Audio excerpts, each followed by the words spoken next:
Waalaikumsalam warahmatullahi wabarakatuh.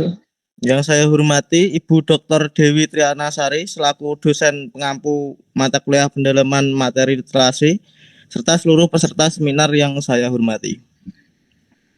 Saya sebelumnya perkenalkan, nama saya Fenarda Ilham Berlian selaku moderator akan memandu jalannya seminar kelompok 8. Tanpa menunggu waktu lebih lama, kami persilahkan kelompok 8 dengan judul program literasi media pembelajaran digital melalui program kerja Sahabat Buku Ceria di SDN Warurejo, Kecamatan Balirejo, Kabupaten Madiun untuk menyampaikan hasil programnya. Untuk kelompok 8, waktu dan tempat kami persilahkan.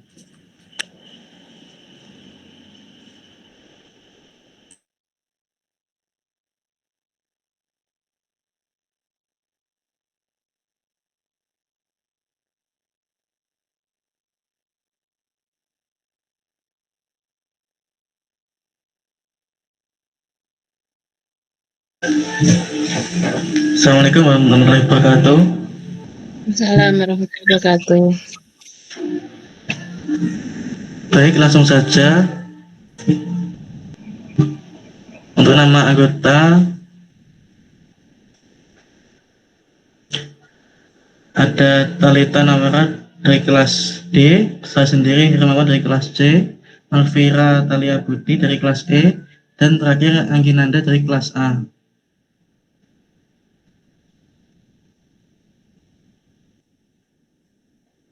Nah, masuk ke latar belakang. Di era perkembangan teknologi saat ini, media pembelajaran digital seperti media buku digital dan platform literasi online memiliki potensi besar dalam meningkatkan kemampuan membaca dan pemahaman siswa sekolah dasar. Namun, pada kenyataannya, proses pembelajaran di SDN Warurejo masih didominasi oleh metode konvensional dengan memanfaatkan media digital yang terbatas. Kondisi ini berdampak pada rendahnya minat baca serta kemampuan siswa dalam memahami teks secara mendalam. Padahal, kemampuan literasi merupakan fondasi yang penting bagi keberhasilan belajar siswa di jenjang selanjutnya. Oleh karena itu, diperlukan upaya penguatan literasi melalui integrasi media pembelajaran digital yang menarik, mudah diakses, dan sesuai dengan karakteristik siswa sekolah dasar. Salah satunya melalui pemanfaatan platform Let's Read dalam kegiatan Sahabat Buku Ceria.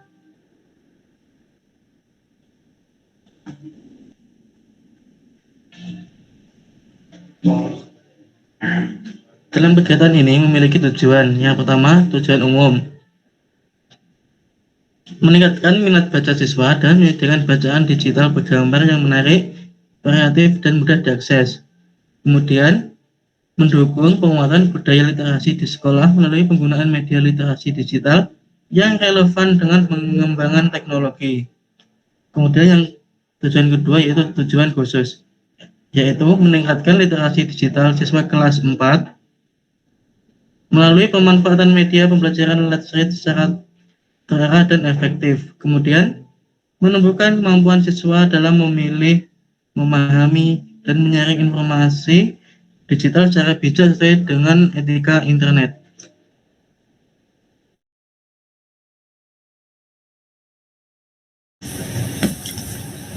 Selanjutnya, urgensi kegiatan. Kegiatan Sahabat Buku Ceria memiliki urgensi yang tinggi karena siswa kelas 4 berada pada fase penting perkembangan literasi, di mana membaca tidak hanya sekedar mengenal kata, tetapi digunakan untuk memahami dan mengolah informasi. Minimnya variasi media pembelajaran serta keterbatasan pengalaman siswa dalam menggunakan bahan bacaan digital menyebabkan literasi dan literasi digital belum berkembang secara optimal. Melalui pemanfaatan platform Let's Read, siswa tidak hanya diajak membaca tetapi juga dilatih mengakses, memilih, dan memahami bacaan digital secara mandiri.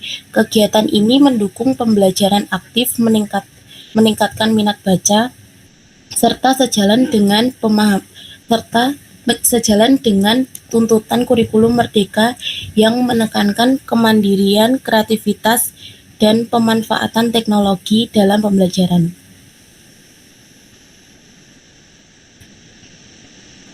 urgensi penguatan proses belajar. Melalui pendampingan membaca dan praktik langsung penggunaan platform Let's Read, siswa mendapatkan pengalaman belajar yang bersifat hands-on. Siswa tidak hanya menerima materi, tetapi aktif mengeksplorasi bacaan sesuai minatnya, berdiskusi, serta menceritakan kembali isi cerita, sehingga pemahaman bacaan menjadi lebih mendalam dan bermakna. Urgensi landasan teoritis. Urgensi kegiatan ini diperkuat oleh teori sosial konstruktivis Vygotsky yang menekankan pentingnya interaksi dalam proses belajar, serta teori deep learning menurut Big dan Tang yang mendorong keterlibatan aktif dan reflektif siswa. Dengan demikian, kegiatan Sahabat Buku Ceria tidak hanya meningkatkan minat baca, tetapi juga membangun literasi digital dan kemampuan berpikir kritis siswa.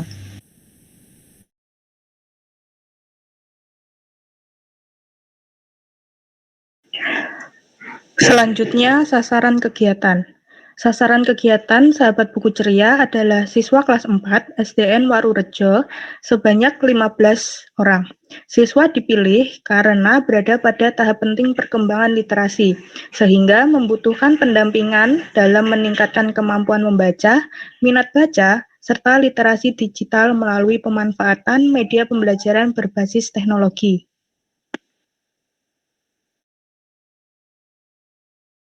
Nah, ini adalah detail kegiatan. Yang pertama ada observasi kondisi literasi di SDN Warurejo, kedua yaitu perencanaan dan penyusunan materi sosialisasi. Yang ketiga pembuatan media visual dan poster. Yang terakhir yaitu pelaksanaan sosialisasi literasi.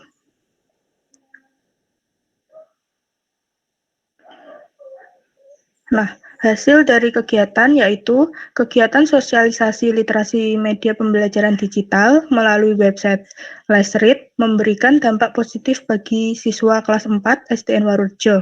Siswa menjadi lebih memahami literasi digital, mampu menggunakan media pembelajaran online secara mandiri, serta menunjukkan peningkatan minat membaca melalui bahan bacaan digital yang menarik.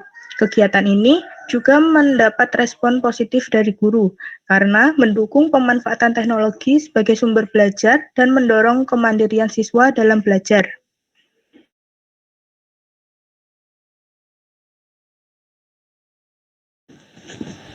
Selanjutnya yaitu analisis kegiatan berdasarkan teori. Yang pertama, teori literasi kritis Paulo Freire 1970. Literasi bukan hanya kemampuan membaca teks, tetapi juga kemampuan memahami, memaknai, dan bersikap kritis terhadap informasi yang diterima. Melalui kegiatan ini, siswa tidak hanya membaca cerita digital, tetapi juga mendiskusikan isi dan pesan moral, sehingga terbiasa memaknai bacaan secara aktif dan tidak menerima informasi secara pasif. Selanjutnya, teori deep learning menurut Biggs and Tang menekankan bahwa pembelajaran bermakna terjadi ketika peserta didik terlibat secara aktif dalam proses belajar. Melalui penggunaan Let's Read, siswa membaca, menavigasi media digital, memilih bacaan sesuai minat, serta menanggapi isi cerita, sehingga menunjukkan keterlibatan tinggi dan pemahaman yang lebih mendalam. Yang ketiga, teori sosial konstruktivis oleh Vygotsky. Pembelajaran efektif terjadi melalui interaksi sosial, kolaborasi, dan pemberian scaffolding oleh orang yang lebih mampu. Dalam kegiatan ini, guru dan mahasiswa KKN memberikan teori sosial konstruktivis oleh Vygotsky. Pembelajaran efektif terjadi melalui interaksi sosial, kolaborasi, dan pemberian scaffolding oleh orang yang lebih mampu. Dalam kegiatan ini, guru dan mahasiswa KKN memberikan bimbingan bertahap serta mendorong diskusi antar siswa, sehingga kemampuan literasi digital dan literasi membaca berkembang melalui kolaborasi. Secara keseluruhan, kegiatan sosialisasi literasi digital melalui Let's Read selaras dengan teori pendidikan yang menekankan literasi kritis, pembelajaran mendalam, dan interaksi sosial, sehingga terbukti efektif sebagai sarana strategis dalam meningkatkan literasi digital dan minat baca siswa sekolah dasar secara komprehensif.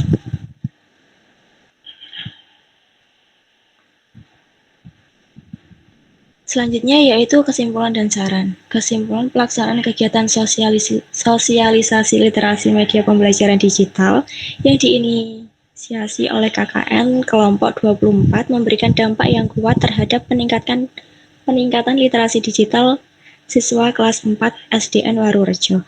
Melalui website Let's Read, siswa dikenalkan pada pembelajaran berbasis teknologi yang sederhana dan aman, sekaligus menumbuhkan minat baca melalui cerita bergambar. Antusiasme siswa terlihat dari keaktifan mereka dalam mengikuti sesi tanya jawab, memperhatikan penjelasan, serta melakukan praktik langsung menelusuri konten digital. Saran, sekolah disarankan melanjutkan pendampingan literasi digital secara berkelanjutan dengan dukungan akses internet dan perangkat yang memadai. Guru diharapkan mengintegrasikan platform digital seperti Let's Read dalam pembelajaran serta bekerja sama dengan orang tua untuk menumbuhkan kebiasaan membaca digital di rumah. Terima kasih. Selanjutnya saya serahkan kepada moderator. Terima kasih kepada kelompok 8 atas pemaparan yang telah disampaikan. Selanjutnya kita memasuki sesi tanya jawab. Kami persilahkan kepada peserta yang ingin bertanya untuk mengangkat tangan atau on mic.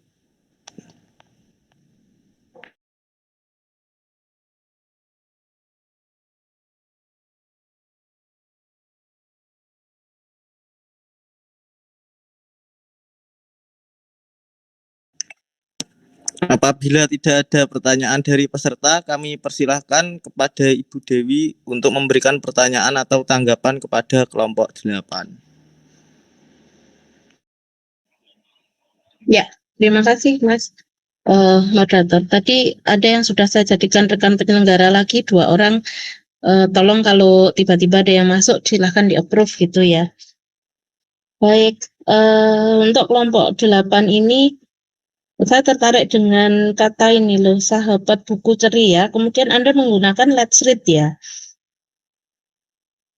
Itu ketika menggunakan Let's Read, apakah tidak ada kendala sinyal? Kemudian kalau memang ada kendala sinyal, apakah Anda memutuskan untuk mendownload atau bagaimana? Satu. Kemudian yang kedua, proses penggunaannya tadi, mohon maaf karena tiba-tiba sistemnya itu mati begitu. Saya baru nangkep awal-awal hilang. Itu mohon untuk diuraikan proses penyelenggaraannya ketika siswa itu praktik menggunakan literasi digital begitu, entah kontennya dari Let's Read atau dari apa saya kurang nangkep. Yang saya tangkap yang jelas Let's Read itu seperti apa. Kemudian tadi diklaim bahwa guru atau fasilitator mendorong siswa untuk berdiskusi. Itu diskusinya itu mendiskusikan tentang apa, kemudian scaffolding yang dipakai untuk masing-masing stepnya itu seperti apa. Mohon penjelasan hal-hal tersebut. Izin menjawab pertanyaan yang pertama, Ibu. Untuk masalah sinyal, di SDN Warurejo sendiri sudah tersedia WiFi yang bisa digunakan untuk mengakses internet secara lancar, sehingga tidak terjadi masalah untuk internet sendiri. Pesertanya kelas berapa aja, Mbak? Untuk pesertanya, kita mengambilnya kelas 4, Ibu. Kenapa kok diambilnya kelas 4? Karena kelas 4 sendiri masih waktu observasi itu yang kelas 4 itu masih literasinya menurun, belum terlalu bagus. Di apa itu? Di CP yang mana? Apakah pemahaman? Apakah ada yang belum bisa membaca lancar atau bagaimana? Di pemahaman untuk dalam bacaan, Bu. kayak menyimpulkan atau dalam sebuah cerita gitu. Berarti Anda ambilnya naratif ya? Ya, Oke, terus gimana tadi scaffoldingnya, bentuk interaksi sosialnya, terus apakah siswa itu bebas memilih bukunya atau gimana? Bentuk apa maksudnya jelaskan secara detail gitu loh pas kegiatan, karena beberapa penjelasan tadi keskip kena itu tadi ya, tiba-tiba mati huru hara itu tadi loh. Ada deskripsi kegiatannya enggak di ini, di slide-nya? Minta tolong kalau ada ditampilkan.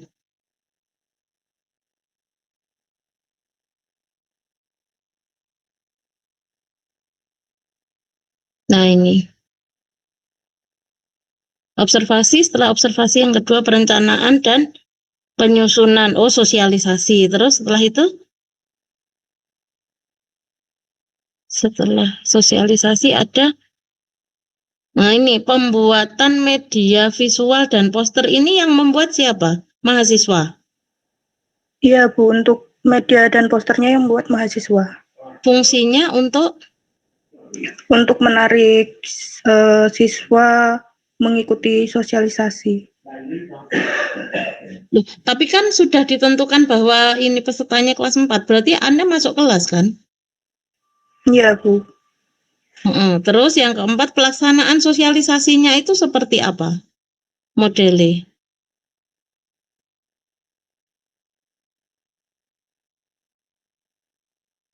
Yang keempat, langkah keempat itu prosesnya kayak apa?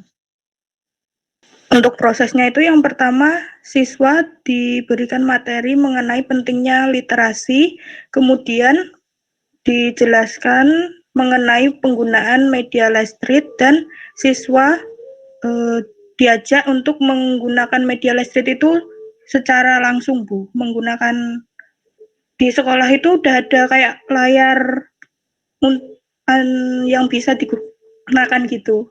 Jadi langsung praktek di situ untuk penggunaan Lestreet-nya sendiri. Itu kan aksesnya, terus proses membacanya piye? Kan itu tadi ada diskusi gitu kan, mendorong diskusi bla bla bla bla tadi loh. Itu apa yang didiskusikan?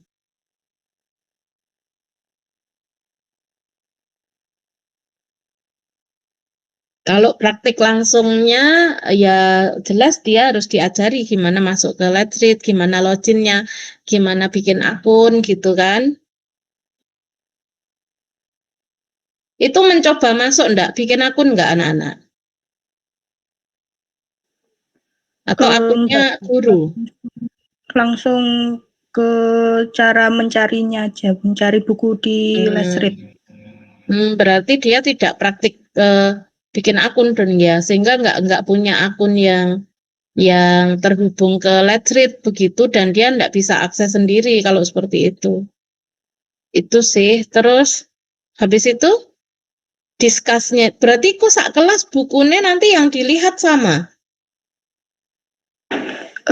Kita siswa bisa nanti bergilir Bu waktu itu memilih satu buku bacaan di Lestreet. Terus itu dibaca. Setelah memilih itu dibaca apa enggak? Atau hanya sekedar dia pokoknya bisa milih aja, bisa mengakses konten dengan ya meskipun loginnya menggunakan loginnya guru ya atau loginnya mahasiswa gitu. Gimana?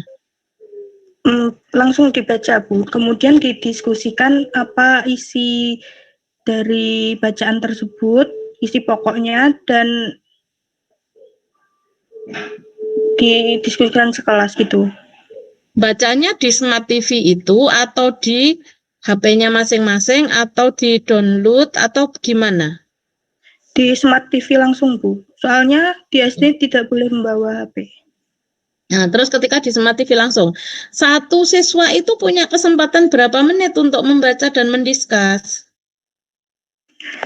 Untuk satu siswa itu bacanya bergilir, satu kalimat itu satu siswa Bu. Jadi bergantian. Oh, berarti itu kan untuk ngecek membaca lancar, bukan membaca pemahaman, padahal kelas 4 loh. Terus diskusinya apa? Tadi kok ada diskusi apa mereka? Nanti setelah selesai membaca, mereka diskusi dari inti bacaan itu apa gitu. Terus habis itu diapakan lagi? Hasil diskusinya diapakan?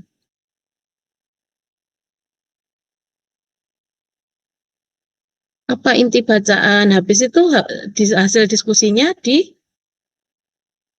itu kan berarti satu kelompok nanti untuk satu buku itu kan satu kelas gitu kan. Cuman saja nanti ada beberapa buku yang dipajankan kan gitu toh itu kegiatan ini. Artinya kan tidak mendorong adanya setuju tidak setuju. Apalagi tadi bacaannya juga tidak dikondisikan gitu kan. Kalau siswanya memilih bebas itu resikonya Paulo Freire itu tidak akan tercapai. Jadi sebenarnya kalau misalnya Anda menyediakan ya tidak apa-apa narasi dongeng begitu ya tidak apa-apa. Cuman difikirkan gitu loh.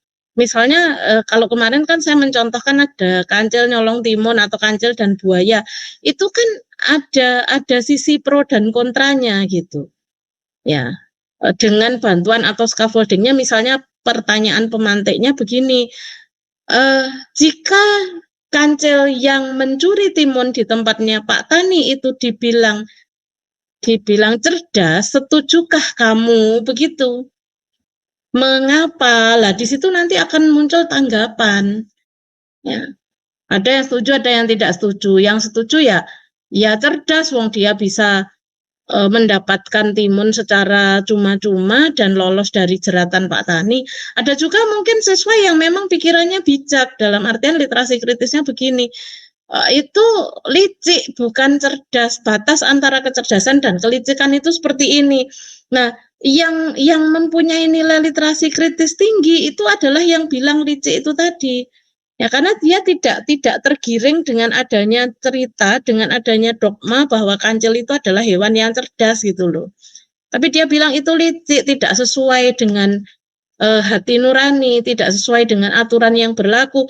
Literasi kritisnya itu ada di situ. Maka inilah yang disebut dengan kesadaran diri. Ya dia sadar bahwa iya kancil itu menggunakan kecerdasannya dengan cara-cara yang tidak di-approve oleh nilai. Begitu. Ya, atau mungkin ada juga siswa yang berpikirnya nyeleneh. Sebenarnya kancil itu meskipun mencuri dia bijak. Kenapa bijak? Karena mungkin Pak Taninya serakah istilahnya menggusur tempat tinggalnya dia lah. Ngapain kok berkebun di hutan dan lain sebagainya. Itu juga literasinya kritis. Jadi analisis dia tidak menelan mentah-mentah apa yang didogmakan di sebuah teks. Karena pada dasarnya teks itu kalau di dalam literasi kritis dipandang sebagai alat untuk mengubah persepsi sosial gitu loh. Ya, misalnya kalau ini yang sering digaungkan kan masalah PKI itu toh yang banyak anak keturunannya itu minta dihapuskan bahwa minta dihapuskan dan sebenarnya PKI itu tidak salah. Ada upaya-upaya ke sana dengan doktrin-doktrin yang luar biasa begitu.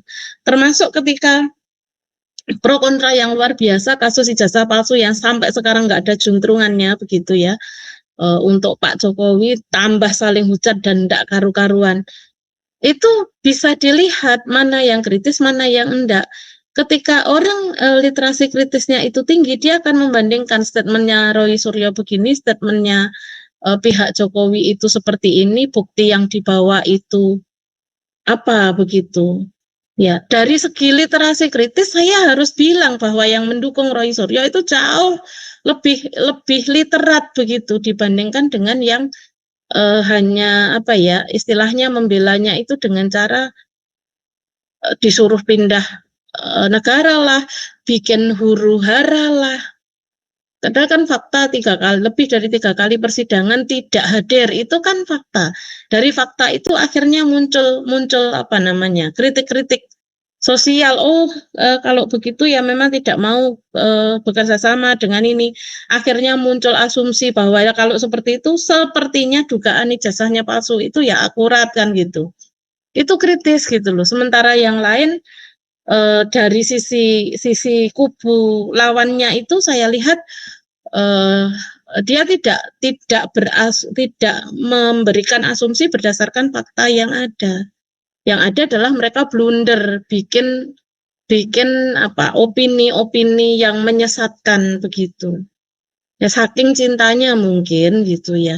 Nah, kita harus akui bahwa yang lebih kritis, yang lebih adil itu adalah yang meragukan keaslian ijazah itu. Ya karena dia menunjukkan banyak bukti, bahkan sampai ada yang netizen itu mencari betul bukti foto zaman mudanya. Lah ini ijazah jadi merembet kemana-mana karena ya itu tadi tidak dibuktikan dengan bukti terbalik yang kritis. Nah, itu saja nih literasi kritis itu arahnya ke sana loh, Cah. Jadi tanggapan, tidak percaya begitu saja dengan apa yang dituliskan teks. Ya, sehingga literasi kritis itu tidak bisa kalau digunakan pada keyakinan, misalnya pada akidah gitu ya. Pada akidah kalau di agama itu bahaya kalau menggunakan persepsinya literasi kritis iso-iso kita itu jadi murtad gitu, karena literasi kritis itu kan bergantung sepenuhnya pada yang namanya filsafat. Ya, di post-truth namanya, ya zamannya filsafat setelah abad pertengahan, abad modern, terus ada post-truth. Ya, jadi ketidakpercayaan terhadap semua sistem nilai yang ada di dunia gitu, karena pada dasarnya sistem nilai yang ada di dunia itu adalah ciptaan manusia. Lah kalau kita berbicara sudut pandangnya agama samawi itu tidak bisa begitu. Sehingga bedakan antara dogma gereja, kemudian mohon maaf kitab gitu ya, Injil yang benar, karena Injil sendiri banyak sekali versinya. Ada Barnabas, ada Perjanjian Lama, Perjanjian Baru, Bible dan seterusnya itu. Kemudian versinya Al-Quran dan Al-Hadis, kemudian masih ada tafsir begitu kan. Nah ini mana yang jadi core-nya? Yang jelas kalau saya sebagai umat muslim ya meyakini bahwa Al-Quran itu rujukan dari semua rujukan. Tidak boleh hanya percaya sama, oh ya ulamanya bilang gini terus awake dhewe gitu. Karena sekarang juga banyak ulama-ulama yang sesat dengan menggunakan asumsi literasi kritis ini. Jadi meskipun saya menelitinya Paulo Freire, meskipun saya bilang literasi kritis itu adalah sesuatu yang penting untuk dikuasai manusia, tapi ketika kita berbicara dari sudut pandang keyakinan kita masing-masing, akidah kita masing-masing, ya rujukannya bukan ke literasi kritis. Bisa-bisa kalau imannya tidak kuat, belok itu. Ya, maka rujukannya itu harus kembali pada rujukan pertama dan utama yaitu Al-Quran. Nek wong Islam, nek wong Hindu apa ya kitabe wong Hindu. Wong Buddha apa kitabe wong Buddha. Sehingga ketika muncul ini luar biasa gitu ya. Jauh sebelum Paulo Freire itu menyatakan literasi kritis, di Al-Quran itu jelas, bagiku agamaku, bagimu agamamu. Itu literasi kritis, adil gitu loh. Gak usah menjelekkan ini itu. Ya wis toh, urusanku, urusanmu. Kita urus masing-masing. Nek perkara kamu sakit ya nanti saya yang sehat akan menjenguk kan gitu.